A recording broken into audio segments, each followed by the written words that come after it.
BC సోదరులందరికీ హృదయపూర్వక నమస్కారములు. బీసీ ఫెడరేషన్ ఆధ్వర్యంలో ఈరోజు బీసీ మిత్రులందరికీ విజ్ఞప్తి చేస్తున్న అంశం ఏంటంటే, రానున్న రోజుల్లో స్థానిక సంస్థల ఎన్నికలు త్వరలో రాబోతున్నాయి. కాబట్టి బీసీలందరూ మేల్కొనాలి.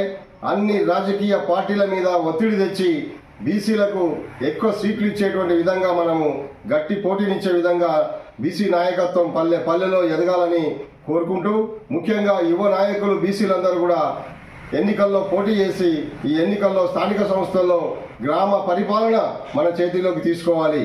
అప్పుడే గ్రామ పరిపాలన ఎప్పుడైతే మన బీసీల చేతికి వస్తుందో, రేపు ఎమ్మెల్యే ఎంపీలు వీటిల్లో కూడా బీసీలు అత్యధికంగా తమ యొక్క ప్రాధాన్యతను తన బలాన్ని చూపించేటువంటి అవకాశం ఉంటుంది. కాబట్టి మిత్రులందరూ కూడా, బీసీ సోదరులందరూ కూడా బీసీ సంఘాలకు అతీతంగా, రాజకీయ పార్టీలకు అతీతంగా, కులాలకు అతీతంగా ఎక్కడ బీసీ అభ్యర్థి ఉంటే అక్కడ బీసీ అభ్యర్థికి ఓట్లు వేసి ఖచ్చితంగా బీసీ అభ్యర్థిని గెలిపించి రేపు జరగబోయేటువంటి స్థానిక సంస్థల ఎన్నికలలో బీసీలు అత్యధిక సంఖ్యలో గెలిచేటట్లుగా బీసీ మిత్రులందరూ కూడా ఓట్లు వేయాలి. అంతేకాకుండా బీసీ ఉద్యోగ, ఉపాధ్యాయ, కార్మిక మేధావులందరూ, కళాకారులందరూ కూడా మన బీసీ అభ్యర్థుల యొక్క గెలుపు కోసం కృషి చేయాలని సందర్భంగా కోరుకుంటూ, బీసీ ఫెడరేషన్ తప్పనిసరిగా బీసీ అభ్యర్థులకు సంపూర్ణమైన మద్దతునిస్తుంది.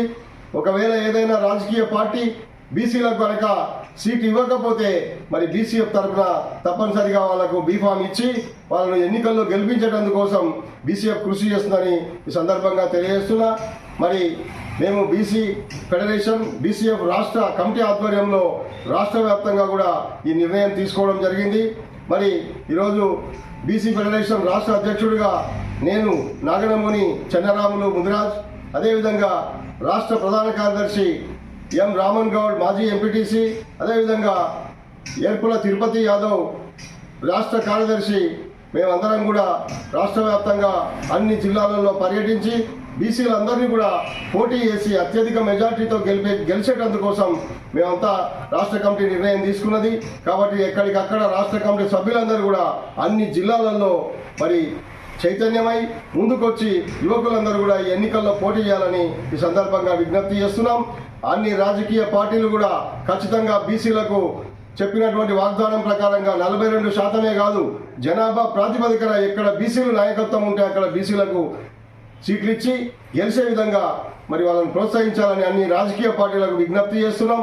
అంతేకాకుండా బీసీ సంఘాలు కూడా ఖచ్చితంగా అందరూ ఒకతాటి మీదకి వచ్చి బీసీ అభ్యర్థులను గెలిపించే విధంగా కృషి చేయాలని, బీసీ కులాలు కూడా కులాల వారిగా విడిపోకుండా బీసీలందరం కూడా ఐక్యమై ఒక బీసీ అభ్యర్థి నిలబడిందంటే మనందరం కూడా అదే బీసీ అభ్యర్థికి సపోర్ట్ చేసి గెలిపిస్తారని ఆశిస్తున్నాం. తప్పనిసరిగా స్థానిక సంస్థల ఎన్నికల్లో బీసీలదే విజయభేరి మోగిస్తామని ఈ సందర్భంగా తెలియజేస్తున్నా. జై బీసీ, జై బీసీ, బీసీల ఐక్యత, బీసీల ఐక్యత. మన ఊరు మన రాజ్యం, మన ఊరు మన రాజ్యం, మన ఊరు మన రాజ్యం. Thank you. ఇదే వస్తాను.